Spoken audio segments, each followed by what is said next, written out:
So ఒకసారి రాజీవ్ గాంధీ విగ్రహంపై ఎందుకు రచ్చలేపుతున్నారన్న విషయాన్ని మనం కొంత క్లుప్తంగా ఆలోచన చేద్దాం. బిఫోర్ దాట్ మనకు వచ్చిన ఫోన్ మేరకు చూస్తే కనుక రుణమాఫీకి సంబంధించిన అంశంలో చాలా పెద్ద సమస్య. రుణమాఫీకి సంబంధించిన అంశంలో ఎంత పెద్ద సమస్య అనేది అంటే అంతా సాఫ్గా క్లియర్గా ఉన్న వాళ్ళకి సుమారుగా 18,000 కోట్ల రుణమాఫీ చేసిరు వాస్తవం. కానీ ఆ పైబడి అయితే 18,000 కోట్లు ఉన్నాయో దానికి అన్ని చిక్కుముళ్ళే. ఎన్ని చిక్కుముళ్ళు అంటే ఒకదానికొకటి ఇంటర్లింకింగ్, అసలు ఎట్టి పరిస్థితుల్లో కూడా ఇప్పే చిక్కుముళ్ళు కారవి.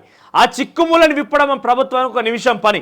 అధికారుల ఇంటికి పోతారు, అధికారుల కుటుంబ సర్వే చేస్తారు, ఆధార్ కార్డు, టెక్నికల్ సమస్యలు మొత్తం ప్రభుత్వం దగ్గర ఉంటే బలి మాత్రం రైతులను చేస్తున్నారయ్యా. సమస్యలు మొత్తం ఏమో ప్రభుత్వం దగ్గర ఉన్నాయి. అధికారులు నిద్రావస్థలో ఉండి గత 10 సంవత్సరాలు ఇష్టానుసారంగా ఏది పడితే చేయడంతో మొత్తం అస్తవ్యస్తంగా మారింది వ్యవస్థ అంతా. ఇప్పుడు దానికి గాడిన పెట్టాల్సిన పని పక్కన పెట్టి రేషన్ కార్డు ఇవ్వకుంటే రైతు రుణమాఫీ లేదంటారు, మరి రేషన్ కార్డు ఏమి ఇవ్వకపోతుంది. కుటుంబ సర్వే చేస్తామంటారు, కుటుంబ సర్వే ఏడు దాకా వచ్చింది తెలియకప. ఇవేమీ లేకుండా రైతు రుణమాఫీ ఉత్తగానే ప్రజలను మభ్యపెట్టి మసిబూసి మామిడికాయ చేస్తే ప్రజలు కూడా మసిబూసి మామిడికాయ చేసి మీకు పంగనామాలు పెట్టే అవకాశం ఉంటుంది. దయచేసి గమనించి రాష్ట్ర ప్రభుత్వం అకార్డింగ్గా పనిచేయాలి. ఇక రాజీవ్ గాంధీ విగ్రహంపై ఎందుకు వివాదం కొనసాగుతున్నది?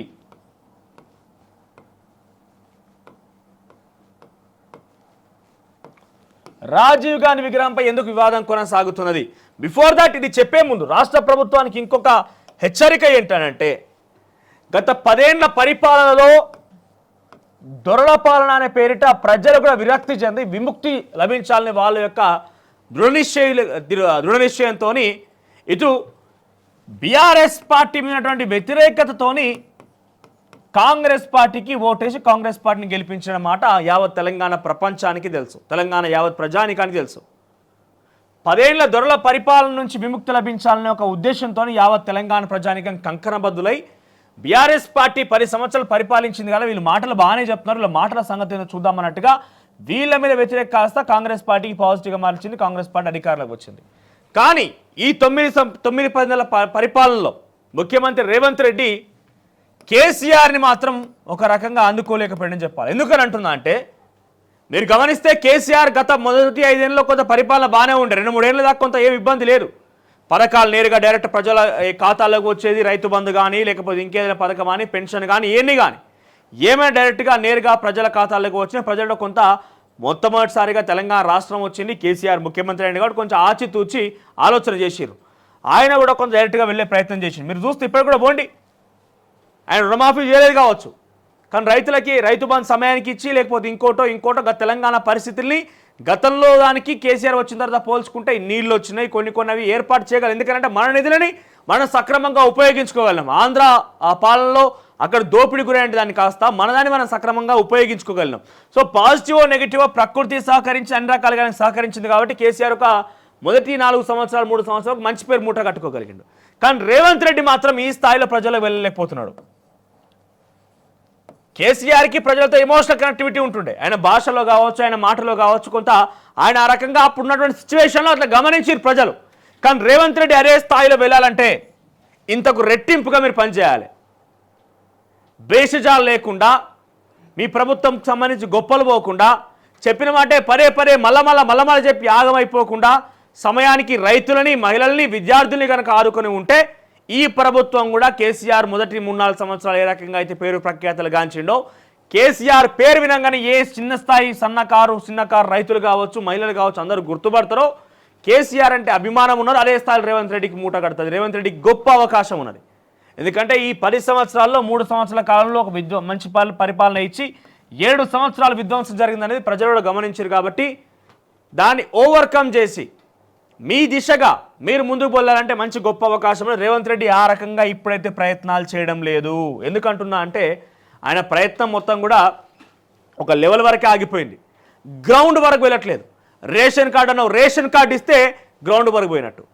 వైద్య విధానంలో మార్పులు తీసుకొచ్చి వైద్య విధానంలో క్షేత్రస్థాయిలో గవర్నమెంట్ హాస్పిటల్ పరిస్థితి దుస్థితి ఏంటన్నప్పుడు అప్పుడు వాళ్ళకి చూస్తే అప్పుడు ఈ క్షేత్రస్థాయిలోకి పోయినట్టు, విద్యార్థులకు పోయినట్టు.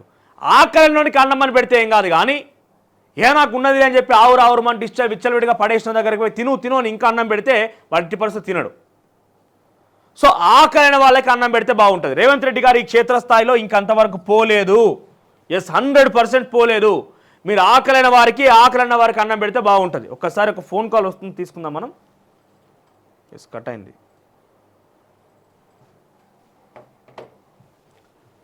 సో ఈ రకంగా రేవంత్ రెడ్డి ముందుకు వెళ్తాడు, ఆ రకంగా ఆలోచన చేస్తున్న ఒక ఆశతో ముందుకు వెళ్తాడు. కట్ చేస్తే ఈ రాజీవ్ గాంధీ విగ్రహం విషయానికి వస్తే కేసీఆర్ అని చెప్పినా కదా, కేసీఆర్ ఆయన ఏమనుకుంటాడంటే, ఒక్కసారి ఫోన్ మాట్లాడు. గుడ్ మార్నింగ్ అండి, మీ పేరు? హలో, వినబడుతుందా? హలో. సో ఇక్కడ చెప్పినట్టుగా కేసీఆర్ తనకు తాను ఏమని పిలుచుకుంటాడు ఈ మధ్య కాలంలో చూడండి, బాపు అంటున్నాడు. ఆ మధ్య కాలంలో ఇంకో విషయం ఏంటంటే తెలంగాణ జాతి పిత అన్నారు ఆయన్ని.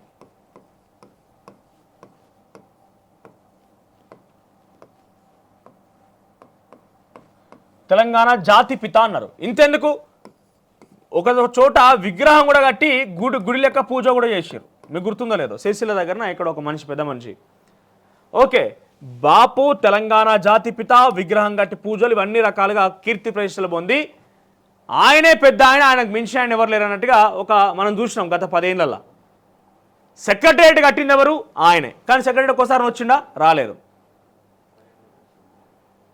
ఉందా ఫోన్? నమస్తే, గుడ్ మార్నింగ్ అండి. ఎక్కడి నుంచి మాట్లాడుతున్నారు? మీ పేరేంటి? చెప్పండి. అది ఒక ఆధార్ కార్డు, అది రైట్, చూస్తా. సో ఇక్కడ ఏంది, ఈ తెలంగాణ బాపుగా, తెలంగాణ జాతిపితగా ఈ రకంగా పూజలు ప్రతిష్టలు పేరున్నటువంటి కేసీఆర్ ఒక్కసారిగా డమాలైపోయి బయటికి వెళ్ళిన పరిస్థితి, ప్రజల కోసం మాట్లాడిన పరిస్థితి, అసలు ఎటు కూడా బయటికి వెళ్తలేడు. సో రానున్న రోజుల్లో విగ్రహాలు ఎందుకు ఉంటాయంటే మనం గమనిస్తాం. ఉదాహరణకు విగ్రహాల గురించి, ఏ విగ్రహం గురించి అని కాదు, ఒక విగ్రహం గురించి మాట్లాడుకుందాం మనం. గత చరిత్రలో ఆ చరిత్రలో వాళ్ళు మంచివారు అని పేరు పొందిన తర్వాత ఆ కుటుంబం మొత్తం కూడా జనరేషన్స్ ఎన్నున్నా కూడా అరే పలానాయన మనవడు, అంతేందుకు అంబేద్కర్ విగ్రహం ఉన్నది.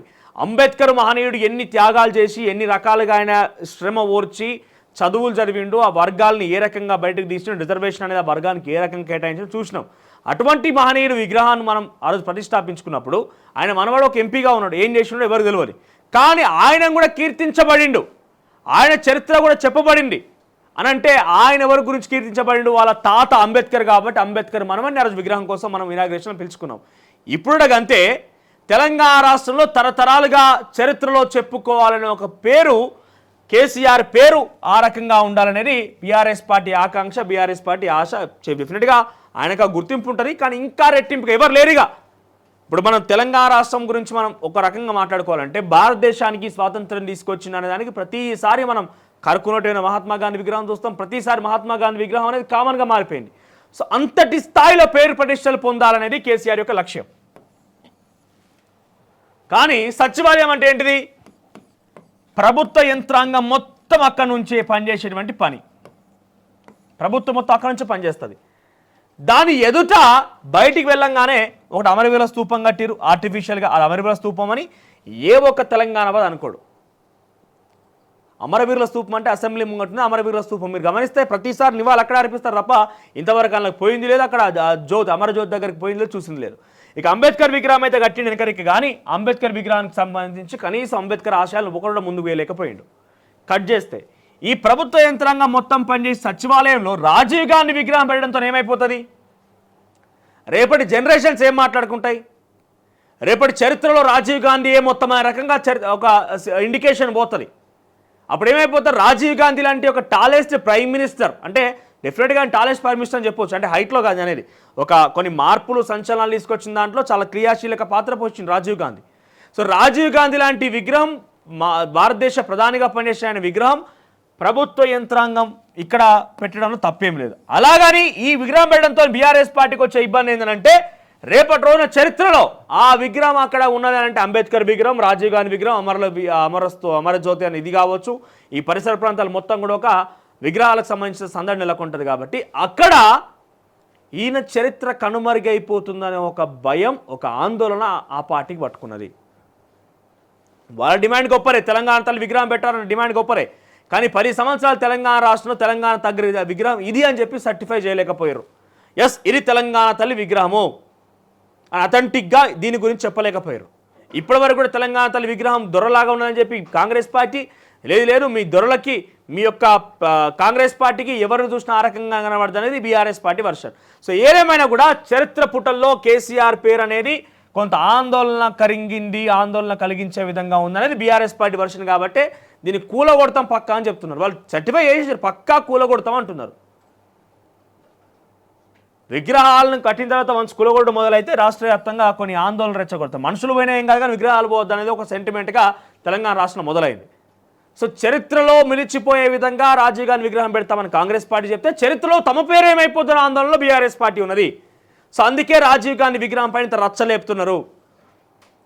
బీఆర్ఎస్ పార్టీ ప్రశ్న కూడా కరెక్టే, తెలంగాణ తల్లి విగ్రహం ఎందుకు పెట్టొద్దు అనేది.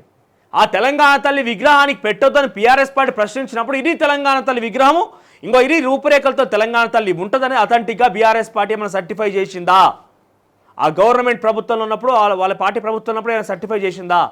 ఆ అథెంటికేషన్ ఉన్నదా? పోనీ 10 ఏళ్ళు మీరే ఉన్నారు కదా, ఆ 10 ఏళ్ళు ఎందుకు మీరు ఏర్పాటు చేయలేకపోయారు? తెలంగాణ సచివాలయం రూపకల్పనలోనే ఎందుకు దాన్ని కూడా మీరు ఇంక్లూడ్ చేయలేకపోయారు? అంటే ఈ రాజీవ్ గాంధీ విగ్రహం పెట్టినప్పుడు కూడా ప్రభుత్వ నిధులతోనే కేసీఆర్, రేవంత్ రెడ్డి ఇంకెవరు వాళ్ళ ఇంటికి డబ్బులు ఇవ్వలే.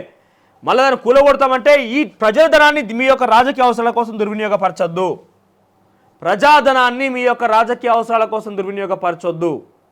సో ఈ మొత్తం మీద ఏంటంటే కేసీఆర్ చరిత్రలో ఏమైపోతాడో, కేసీఆర్ కంటూ గొప్ప పేరు ఉన్నది. కానీ రానున్న జనరేషన్ గుర్తుపెట్టుకోవాలి కదా, ఇప్పటికిప్పుడే కేసీఆర్ మర్చిపోతున్నారు జనం. ఎందుకంటే నేను బయటకు వస్తలేడు, మాట్లాడుతున్నాడు, ఏడమన్నాడో తెలియదు, ఏడమన్నాడో తెలియలే. సో ఈ నేపథ్యంలోనే కేసీఆర్ కొంత కనుమరుగవుతున్న నేపథ్యంలో ఇంకా చరిత్రలో కేసీఆర్ ఏమైపోతారో. ఎందుకంటే కేసీఆర్ను చూసే కేటీఆర్, హరీష్ రావు, కవితను అందరూ బయటకు వచ్చింది. ఈ కేసీఆర్ అనే పదం లేకపోయి ఉంటే బీఆర్ఎస్ పార్టీ నామరూపాలు లేకుండా పోయేది. అంతో ఇంత 38 సీట్లు వచ్చినా కూడా కేసీఆర్ పుణ్యమానే. ఈ 38 సీట్లు వచ్చినా కూడా కేసీఆర్ పుణ్యమానే. బాగా ఎమ్మెల్యేలు ఏదో పెద్ద ఎలుగబెట్టి అక్కడ పోయి సేవలు చేసినని కాదు. సో కేసీఆర్ ఫర్దర్ ఫ్యూచర్కి సంబంధించి ఆయన యొక్క మెమొరీస్, ఆయనకు సంబంధించిన ఐడియాలజీ, ఆయనకు సంబంధించినటువంటి ఆ కీర్తి పరీక్షలు ఏ రకంగా అయితే ఆయన గతంలో పొందిండో, బాపు, జాతిపిత ఇవన్నీ చెప్పిండో, అది పోతుందని ఒక భయాందోళనలో బీఆర్ఎస్ పార్టీ ఉన్నది. రైట్, ఇది రాజీవ్ గాంధీకి సంబంధించిన విగ్రహం యొక్క వివాదము. అసలైన తొలి వెలుగు. ఫాలో వాట్సాప్ @తొలి వెలుగు official.